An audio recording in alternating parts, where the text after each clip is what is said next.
अगर ना चाहते हुए भी मन में अश्लील विचार आते हैं तो बुद्ध की यह कहानी आपके विचारों को बदल सकती है। एक बार चंद्रवंशी राजकुमार भरत बुद्ध के सानिध्य भिक्षु के रूप में दीक्षित हुए।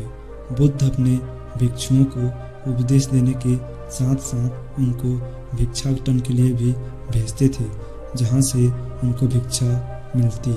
भरत को महात्मा बुद्ध ने भिक्षा लेने के लिए एक श्राविका के घर भेजा।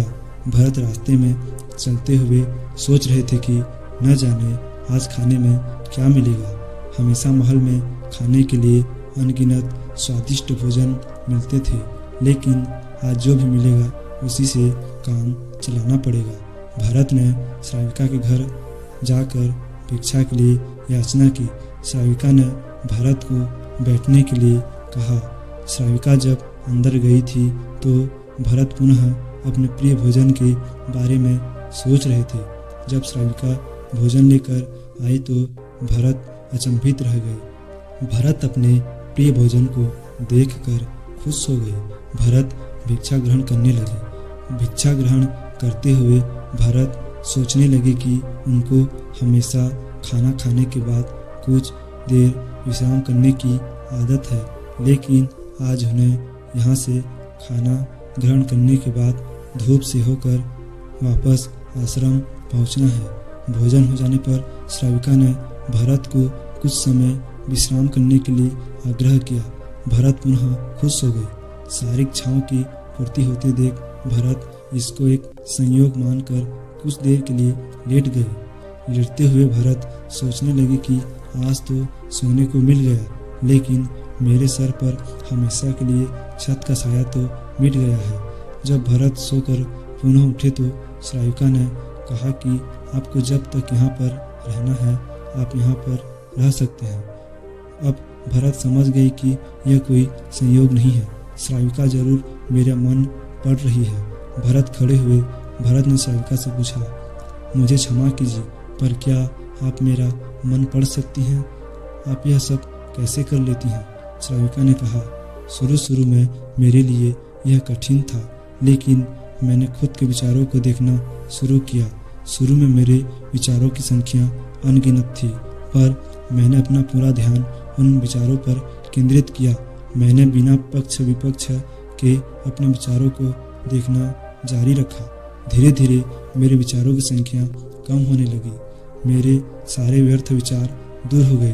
तब से मैं दूसरों के विचार पढ़ लेती हूँ। यह सब सुनकर भरत घबरा गए। भरत ने श्राविका से आज्ञा ली और वहाँ से निकल पड़े। रास्ते में चलते हुए भरत अपने मन के विचारों का स्मरण करने लगे। भरत के मन में श्राविका के बारे में अश्लील विचार आए। श्राविका ने भरत के बारे में क्या सोचा होगा? भरत को खुद पर शर्म आ रही थी। भरत आश्रम पहुँचे। भरत ने बुद्ध से कहा कि अब से वह कभी भिक्षाटन के लिए नहीं जाएंगे। बुद्ध ने भरत को नीचे बैठाया और कहा, क्या हुआ? मुझे तुम अपनी व्यथा विस्तार से बताओ। भरत ने विस्तार से सारी बात बताई। भरत की बातों को सुनकर बुद्ध ने कहा कि आज से 7 दिनों के लिए श्राविका के घर पर भिक्षा के लिए तुम ही जाओगे, लेकिन तुमको कुछ बातों का ध्यान रखना पड़ेगा। कल तुम जाते हुए अपने चित्त को पूरे होश में रखना। तुम्हारे अंदर कौन से विचार उठ रहे हैं उन पर ध्यान केंद्रित करना।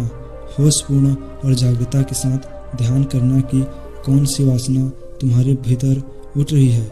इन सभी का ध्यान करते हुए जाना और फिर मुझसे विचार विमर्श करना। अगले दिन भरत बुद्ध के बताए अनुसार पूरे मार्ग में अपने होश को जागृत रखते हुए चल रहा था। भिक्षु आज पूरी तरह से जगा हुआ था। जैसे जैसे श्राविका का घर नज़दीक आ रहा था, भरत की घबराहट बढ़ रही थी। भरत ने अपनी घबराहट को एक तरफ करते हुए बुद्ध के विचारों पर ध्यान केंद्रित किया। जब भरत श्राविका के घर पहुंचा तो उसके दिमाग में केवल एक सन्नाटा था, जिसके भीतर कोई वासना नहीं, कोई कामना नहीं, न कुछ पाने की इच्छा थी। भिक्षु भरत ने भिक्षा ली ग्रहण की और वहाँ से वापस निकल गया। आज भरत रास्ते में नाचते हुए आया। आज उसको जिस आनंद की अनुभूति हुई वो अद्भुत थी। आज से पहले इस आनंद को उसने कभी महसूस नहीं किया। भरत ने आश्रम जाकर बुद्ध को प्रणाम किया।